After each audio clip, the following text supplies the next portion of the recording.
back. I lied. We were here the whole time.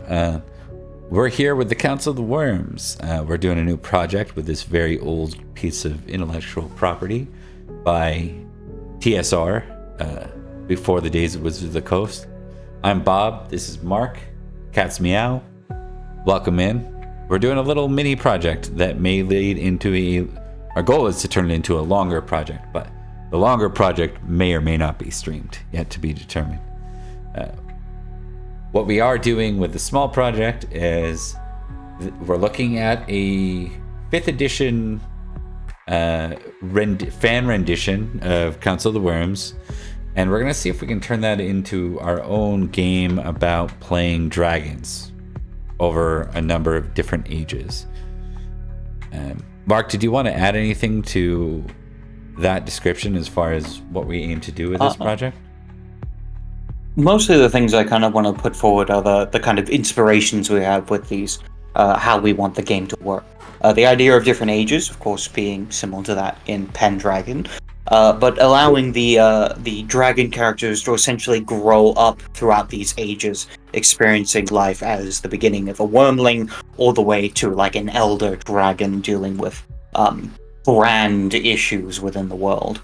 And kind of, showing that the growth, starting off as, kind of weak, mostly hiding in the shadows, dealing with small, maybe like goblins and things like that, before growing and dealing with bigger threats and amassing greater hordes. We really want to kind of bring that idea of what it means to be a dragon within this world. Indeed. And to add to that, we have a question from the Sombruja, D&D or different system. Our intention is to use D&D. We may add on some bolt-on pieces. We'd like to see something about there actually being a Council of the Worms, which eventually becomes the player characters at the head of that council. So maybe as a bunch of children, dragons or wormlings, they're not likely to be at the helm of that. They're lucky to even sit in on it, right? But eventually they may be the last few distinct that remain, and that's kind of the vibe we want it to be dark and sad and cool. So yeah, we can dig in anytime. Do you want me to just go over what our intentions are for like the breakdown for the next few weeks? Okay, so I think that's a good idea. Right now, we're going to review Council of the Worms and put some thoughts on it, because we thought that would be the most important piece is looking at this. We've both skimmed this, but we want to look over it a little more detail together and talk about things. I'm going to put some notes down on paper. Then we're going to go ahead and shift to doing a game of Microscope. So if you're not familiar with that, it's sort of like a world timeline building engine, but it's used as its own TTRPG. It's just in that game you're not playing a character. I don't know if I would call it a TTRPG, but it falls within the realm of TTRPG. It's more of like a creative, collaborative storytelling tool.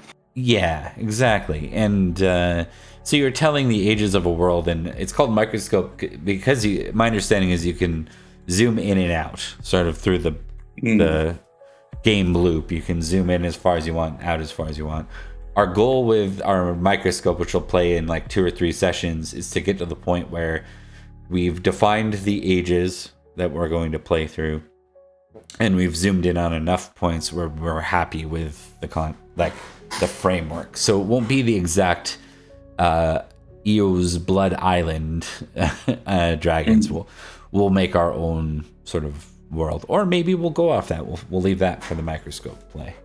But let me go ahead and I'm going to quickly share out the screen for Council of the Worms here. Give me 1 sec. Forgot to do that part of it.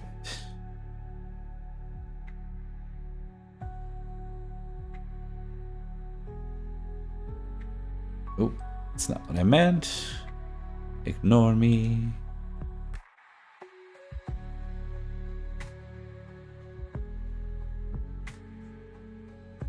Let's see here. Window capture.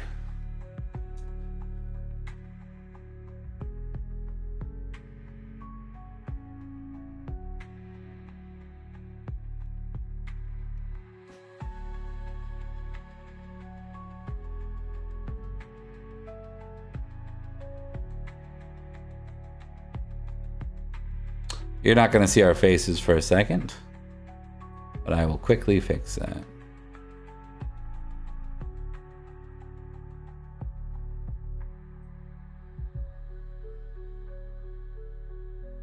There we go. All right, we're all set up now. All right, shall we start at the very beginning of the book? Yeah. Okay. Anything in the foreword that's worth mentioning?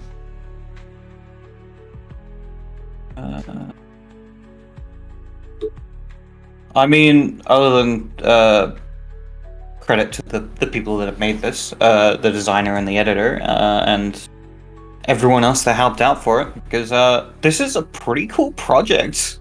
Someone's just kind of converted all this, added their own stuff as well. Yeah, it's really cool, and I encourage people who are watching to check it out. Council of the Worms by Marsupial Mancer. Awesome, thanks for doing that. I'm gonna quickly check. I just got a notification that my headset's dying. That's really unfortunate. I got 10%. We're good. We're in it to win it. All right. Okay. So Marsupial Mancer. Anything else to add there? Not particularly. A lot of this is just kind of the history of it and the general notes from the designer about what changes they've done, how they went about, adapting things. One of the key things to note is that the difference in the editions is that originally they were kind of created to be as powerful as dragons as a monster. For the V5 edition, they've toned it down so it fits a little bit more with how the 5e system is designed. So, they're a bit more on scale with, like, regular player characters. Yeah, and we may choose to, forego that. Especially in a game where we're playing dragons, I'm pretty comfortable with dragons being awesome. We're not looking to cross-class this with some random dude. Yeah. So, we'll make those determinations, though, as we get there. So, all right. Let's see here. Okay, let's continue on. Changes from previous version. Dragon. So for the setting, we're not going to worry too much about that. We have no reason to be at this point, because that's not really what we're going to focus on. We're going to use Microscope to create our own, but we might draw heavy inspirations from it. Mm. What about classes here?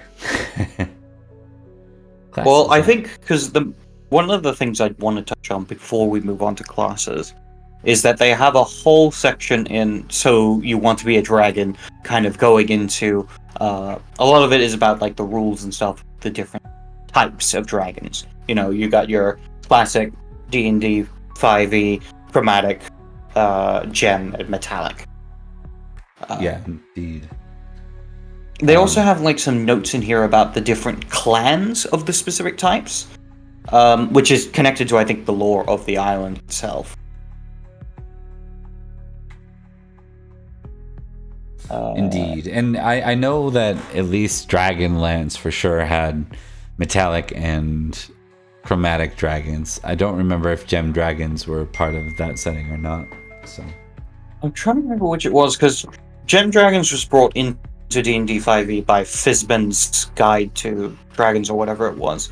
Something along those lines. And they were kind of the outer world dragons, the ones that didn't get involved with specific evil or good aligned powers. And they have a lot of the more weirder elements, like there's psychic and radiant and necrotic and that kind of stuff. Mm. And they're kind of the neutral dragons very much in the D&D kind of setting.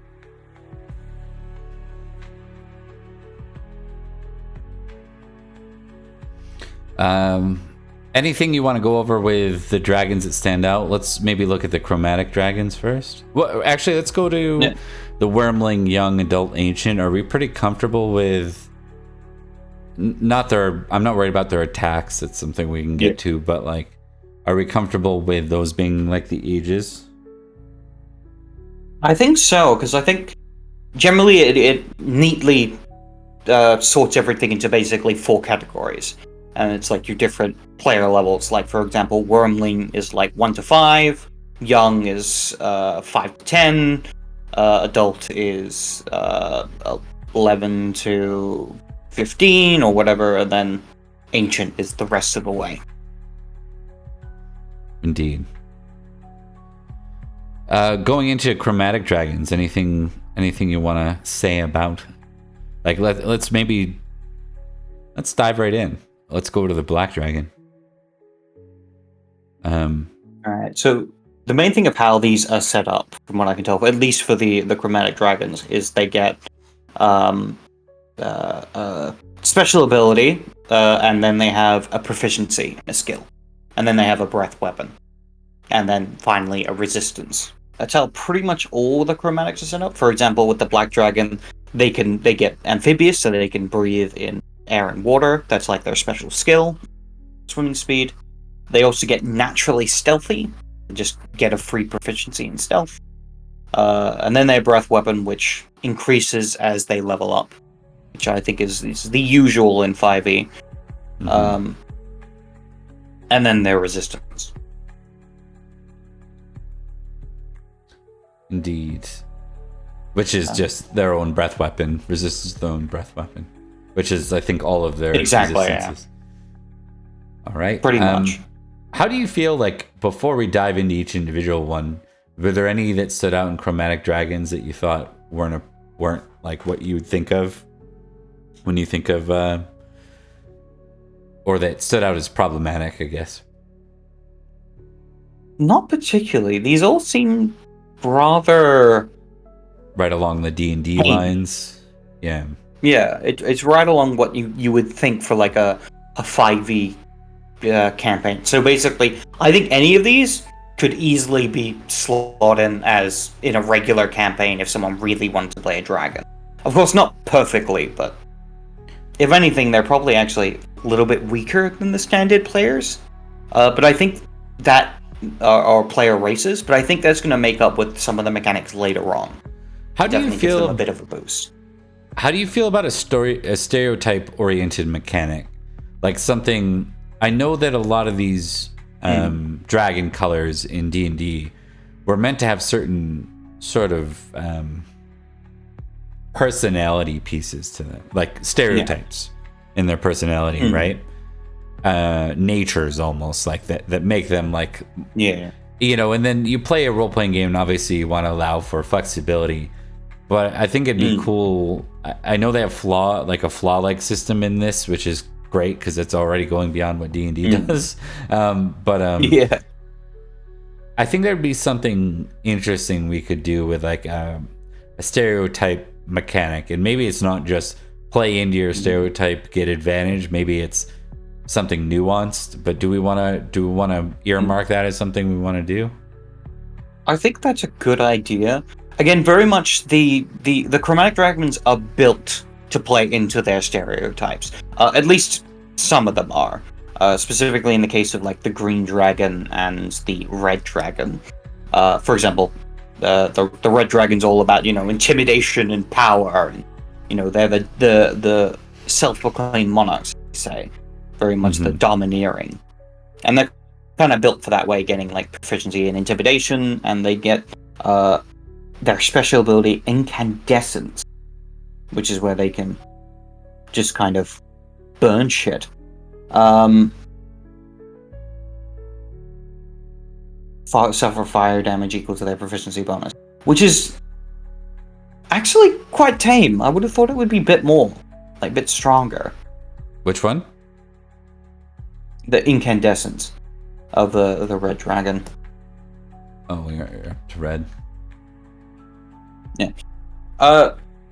Point is, I do think a stereotype sort of idea or system is a good idea, because I don't know, I just find that kind of fun, playing into like the idea of what these dragons' culture is as their specific type. Yeah. So I also see why. Okay. I was gonna say this. I think this is where we're gonna run into rubs, like where you're like, I think that wouldn't that be stronger? Well, no, it's not stronger because the way this game's been designed is you're supposed to run alongside a level 2 monk or whatever, right? Like it's That's true, yeah. like they nerfed the dragons for this. Yeah, I think we might need to remove the nerf as we go through. So remove the nerf. Okay. Gives things a little bit of a buff. Indeed. Vescom in our chat here says could either lean into or fight against their great general nature. I agree. That's kind of what I was thinking about with the stereotype mechanic. Like, rewarding, lean into, or not even rewarding. I like the idea of a double-edged sword. It's like there's advantages. Not even advantages. I don't want it to be about gaming a win. It's not. It should be something that is like producing a more interesting narrative outcome by doing one or the other. So, but the role-playing aspects of it, right, and rewarding the role-playing in my D&D game. Right, I know it's going to be weird.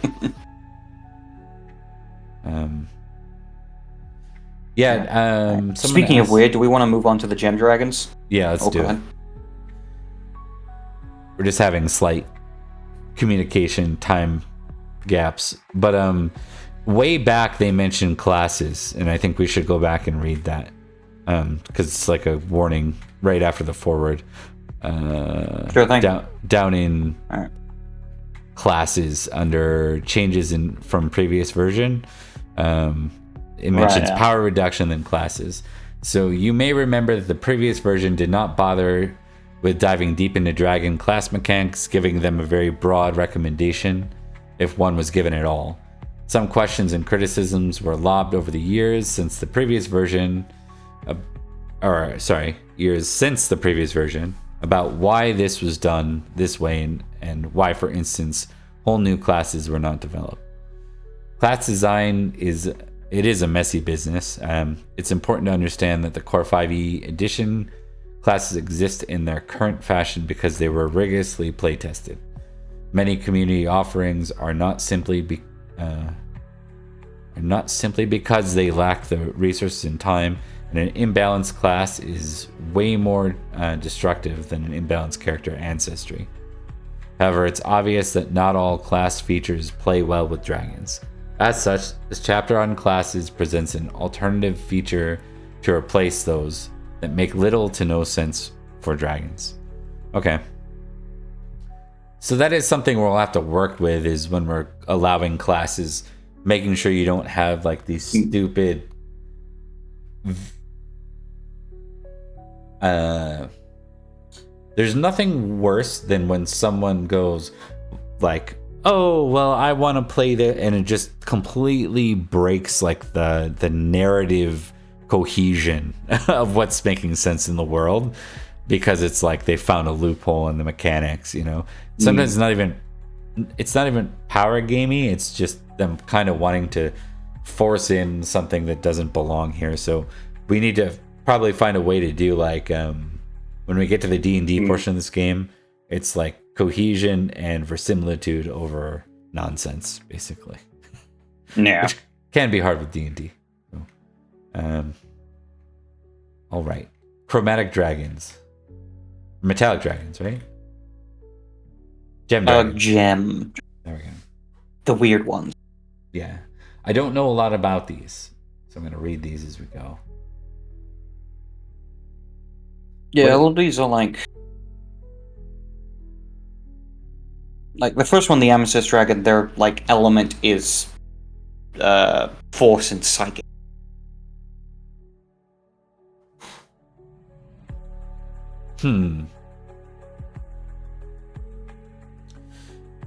Yeah, so these are the weird ones then. Yeah. Crystal magic.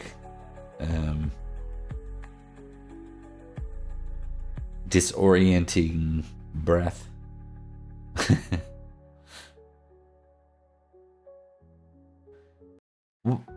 Any concern with them existing in our world? I mean, we can either have them or not have them. I mean, the chromatic metallic is the classic kind of two. this just adds like a third kind of mysterious dragon to the idea. I think they're fine. Yeah, I think so too. We can do something narrative about how they're rare, and if no one chooses them with what we're doing, it may lead. So we keep referring to D&D, but it's weird because we've mentioned that we're going to play. So far, all we've mentioned about this project is that we're going to go into, after reading through this, we're going to go into a short world building game of Microscope over a couple of sessions. What Mark and I tend to do here is we're going to, after we build the world, we're going to be launching our start playing .game campaigns in the same shared world together that we just built in a 5e setting. So that is our intention. That's why we were deep diving on some of the 5e talk right now, is because that once we've used Microscope to build like the ages and the history of the world as its own narrative sort of game, then we're going to turn that around and play through those ages with the players. I think we make the gem dragons rare, and if they get to the point where players don't steward them themselves, maybe there's a point where they become so rare they become extinct, and we can kind of wait. We can wait to figure that out, but maybe I'll just make a note of it. Gem dragons extinct? Question mark. Yeah.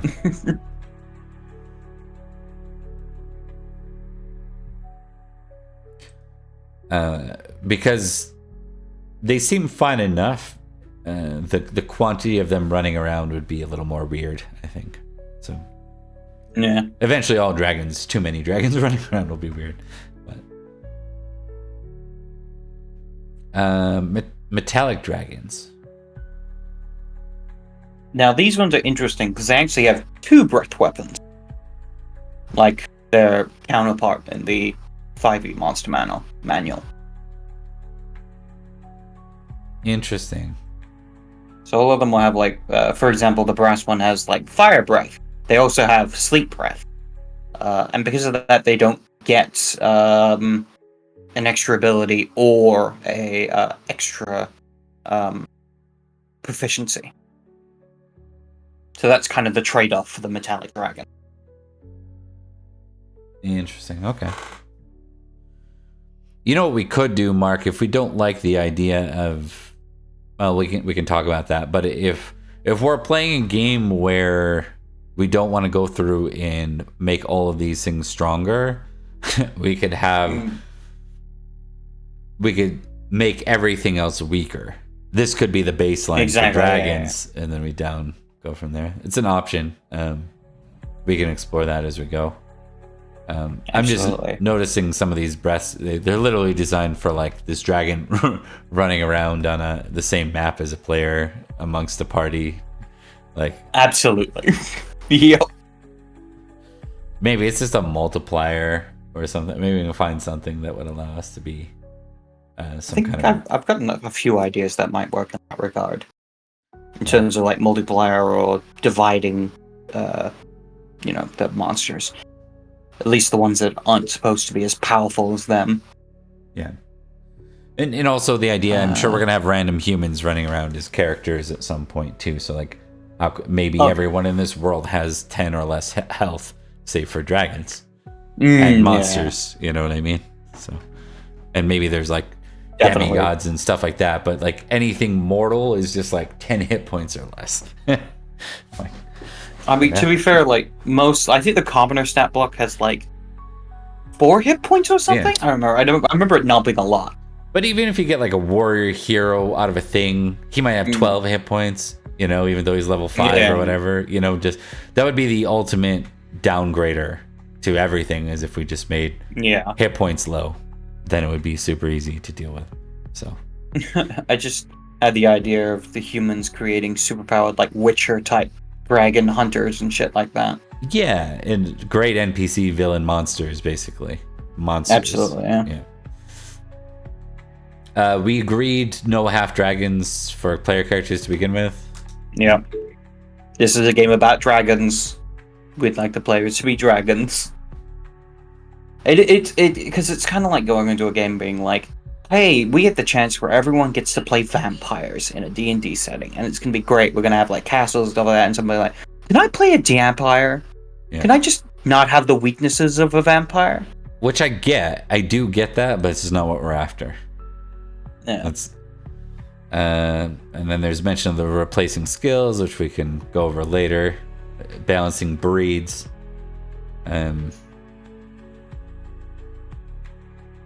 Okay, so they made sure they weren't vastly more powerful than one another. That makes sense.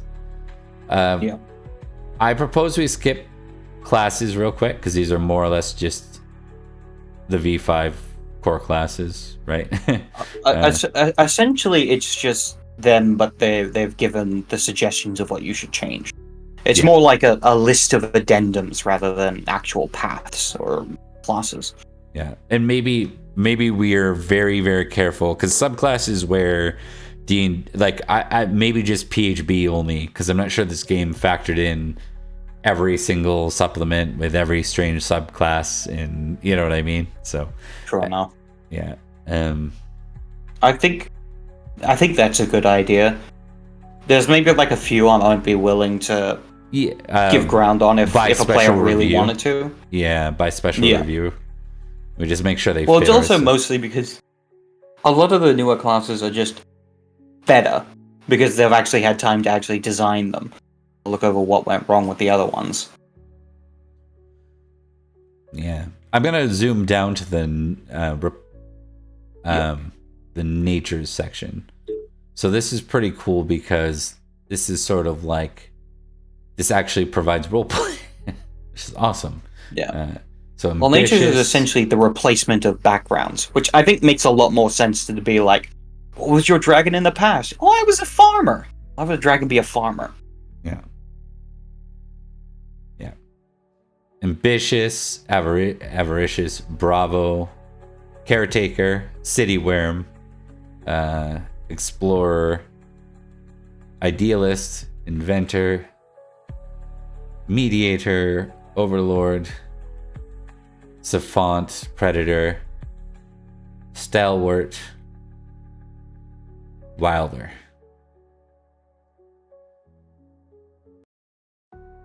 And I think my only thought with the natures is may wish to expand. Yeah. So one of the things I like about the natures and how they differ from backgrounds is they actually have leveled features. Mm-hmm. So they have like features you can get once you reach a certain level. And you know, they actually increase your power rather than just being like here's some proficiencies and some items. All right. One of the things we talked about really early on, Mark, is we were going to tie... I'm just looking at time. I've got about 15 minutes max. We talked about, with feats, assume vassal form. We talked about that being a really important feat within our game that was tied to a rite of passage. It's like something that Wyrmlings cannot do, and something they have to learn to do. So our starting characters as young dragons will not be capable of assuming other forms. They will not have a dwarf that. Because the idea is exactly. Because the idea is that when they're Wyrmlings, they may be dragons, but they're weak dragons. So their greatest strategy is trying to sneak around and avoid the big things or big groups of things that could hunt them and kill them. But once they gain their vassal forms, it's much easier for them to like essentially communicate and talk their way out of situations, or just by looking like the right thing in the right moment, they can just kind of completely avoid issues. And I think it's key to the idea of what being a Wyrmling, what the gameplay around it should be, that vassal forms be available later on, being able to transform, stuff like that. It'd be cool too. Like I had like 3 disparate creative thoughts go through my mind. I imagine this world at first where if you can't vassal form, all your other dragonkin look down on you, right? But I'm also like, maybe in the beginning, it's not like that at all. Maybe in the beginning, it's That's like true, yeah. there are people, there are dragons that are like, fuck vassal forms. Like, we don't need subscribe to be that. to that. Yeah, we don't need to pretend. Yeah. And then when they start getting hunted later, they're like, everyone needs to learn how to do vassal forms. Everybody. Exactly. And need to be able to hide in plain sight. Otherwise, they're just going to get hunted to the ends of the earth. And it also explains why wyrmlings, like, because we did decide there will be a point where hunting becomes a problem and these things are rare. And it explains why wyrmlings need to go be hidden somewhere for like dozens of years or whatever and not get caught. Because if anyone finds them in that form, they're going to send a hunting party after when it gets to that era, right? Like, we're not starting there, but that's one of the darker eras we wanted to get to. Definitely. The other thing we decided is we're going to have an actual council, right? Council. We're going to have an actual council for them. So the ages that we play in will be set in stone, and every player will have access to those stages. So they need to help us get to the next stage, but we're not going to fill in the how do we get to that stage. So the next stage might be the stage where things are hunted. As the player group, we shouldn't be moving. The character group might move to try and stop that from ever happening. But as a player group, we want to accidentally or on purpose make that happen, I think is the idea. So it's kind of, it does have that vampire or like any immortal story behind it where it's like, these dragons meet and they're all powerful and they decide things about their people for like the next age to come. Like, and so both Mark and I are running this at the same time so that we can bring the groups together probably every like 3 months or so for one session. It's like the actual council. So, to answer the question of La Sombruja, are we planning on incorporating the interplanar aspects of ancient dragons introduced in Fizbins? We've yet to decide on that. As someone who has read through Fizbins myself, I don't believe Bob has, but there are a lot of interesting aspects and ideas that the book goes into and explains, and I think that's stuff we definitely think about incorporating into our setting. But again, ultimately, that will depend on the things we decide on for our setting to be done during Microscope's session.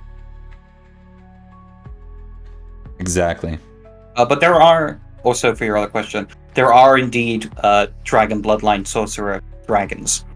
Sometimes they're of different bloodlines. You can have like the mixed kind of bloodlines. In fact, they go into a little bit of this during the sorcerer section of the character classes. Interesting. You know, Mark, I'm starting to think that there's probably enough here for us to unpack this twice before we go into... I think so. Yeah. I mean... Yeah. All right. So we can... Well, how are you looking on time, Bob? I'm trying to determine that right now. It could be like, oh, gotta go in 10 minutes, or it could be, I don't need a ride. Yeah. So I'm just waiting to see if I need to pick someone up. We talked about liches because they're listed here. I think there's some cool monsters. I love the idea of a bone dragon. That would be super cool as like, something. I like the idea of the... Yeah. I love the idea of the natures, Mark. Here's what I like about the natures. The natures are the mortal world's attempt to classify these supernatural forces. So in their own classification, do the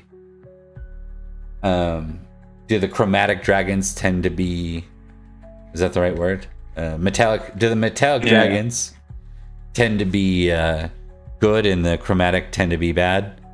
By the nature that they are, it resembles the humans' version of that, but the dragons themselves don't think that way.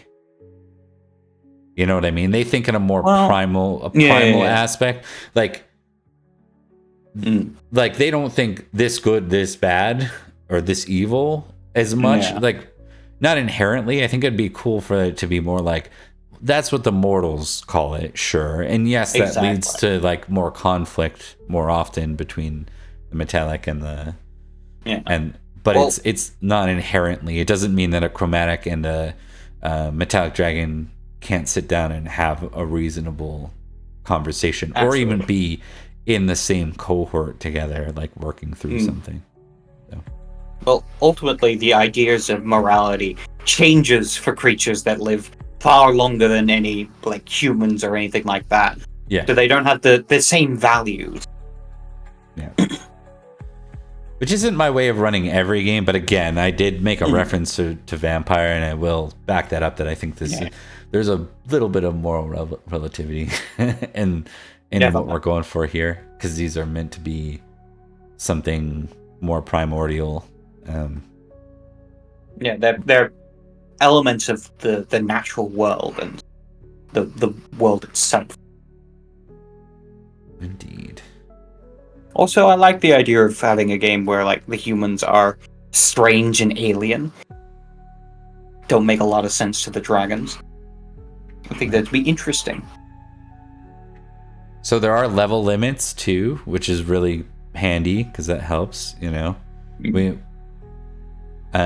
It'll be neat for the wormlings to be stuck in dragon form all the way to level 5.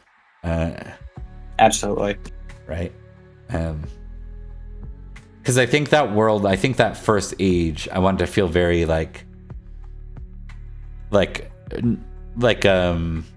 way we depict the dinosaurs, almost like you know. I think civilizations are weak and aren't very intelligent and aren't well built up, and the primordial world is sort of like the natural world conquers, and these dragons are at the forefront of that, you know. Absolutely. I imagine it very much like we have like the primal age, then like the humans starting to get their shit together, then like third age, that's like them actually starting to fight back, and then the final age is like the true high medieval age where humans are yeah, exactly. Though it would be funny to be like the final age is like modern day. All the humans have like guns and tanks and shit. I mean, other than D&D being tough with that, but we could go the other way too. It could be magic.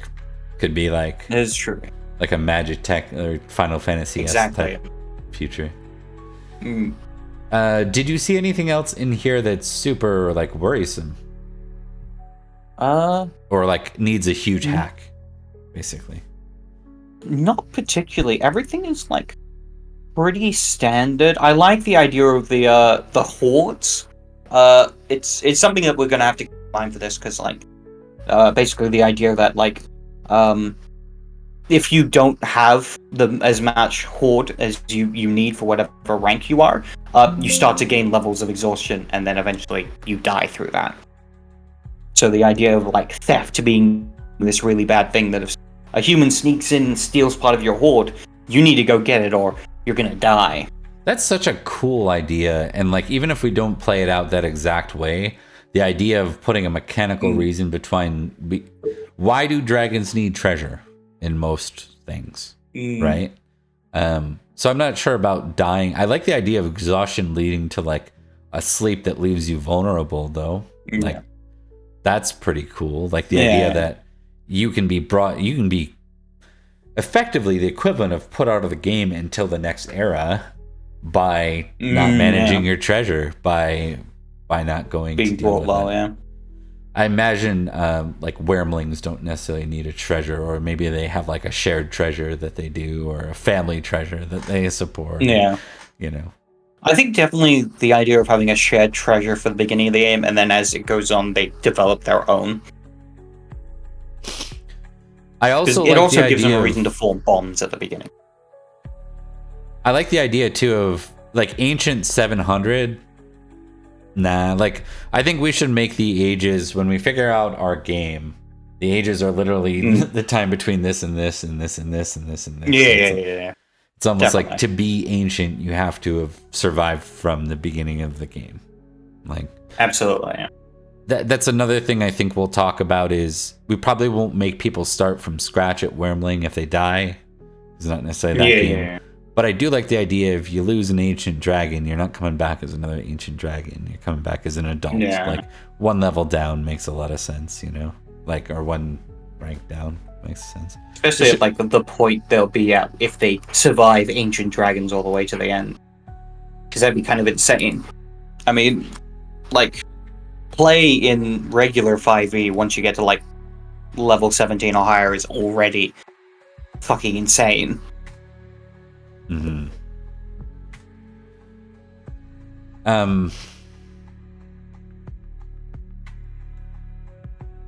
Let's see. There was something else I was thinking of when we were talking about that. Age and levels. Something within that basic D&D. Oh, combat. Like, the game's not going to be... Like, we're obviously it's Dungeons and Dragons. There will be some dungeon delving. There will be some of that somewhere at some point, something like it, right? Mm. But it won't be your standard D&D game, right? Like, it will be... You are dragons. You're not like a reskinned elf, level 5 elf with a dragon skin on. Like, we want it to feel like you're dragons. We want there to be that intrigue element of the dragons trying to sort of steer the world towards a certain, or they're having influence on where the world is steered, and the politics side of it. So there will be those elements of what would be more narrative or storyteller games as well. But it doesn't mean we won't have the occasional non-theater of the mind combat. It doesn't mean that there won't be things that where you could probably say that was orcs rather than the giant half dragons are fighting or whatever, you know, or enemies of the dragon, the Wyrmling, or white wyverns that they're fighting or whatever, that they're beefing with. Yeah. All right. Anything else you want to go over for tonight's review, Mark? No, I think that's pretty much it. I mean, the other things we have to go over is yet to go over are like feats and equipment and magic items and sigils. But I think we can save that for another video. Okay, so in the next video, we'll go over the details on some of the more mechanical pieces. Maybe we can even start at nature and just walk right down from them. Definitely, yeah. Go into some of the more details of stuff. And if you're interested, I'm going to send right now. Oh, no, that's my own copy. I'll send a link out for where you can find this if it's something you want to look at yourself for your own entertainment. As far as what we're doing here, again, our plan is a couple weeks of review of this, then into a game of Microscope where we flesh our own world out, and then we're going to be start playing cooperative campaign together. Cooperative. There will be in shared universe campaign between Mark and I's games that will be running at the same time. Unconfirmed on whether we'll stream or not. I think that will depend on Mark and I will talk about what we want to do there, because obviously we are asking for people to pay, so we'll see. That might have to be a wait and see, but we're pretty excited about this. And for anyone who's watching, you still get to be part of our Microscope game as we play through that. If we don't If we decide not to stream this because it might be harder to recruit people that want to pay for a game and stream, like it's, you know, especially if they're paying like a full price, then maybe Mark and I can look at doing regular recaps on our socials so that you can keep appraised to what we're doing. Yeah. So this is just the startplaying.games pro GM stuff. Mark and I are doing it. Players will be dragons. It should be a good time. And we're going to close out there. Very short night tonight, but thanks for watching. Catch you next time. Bye.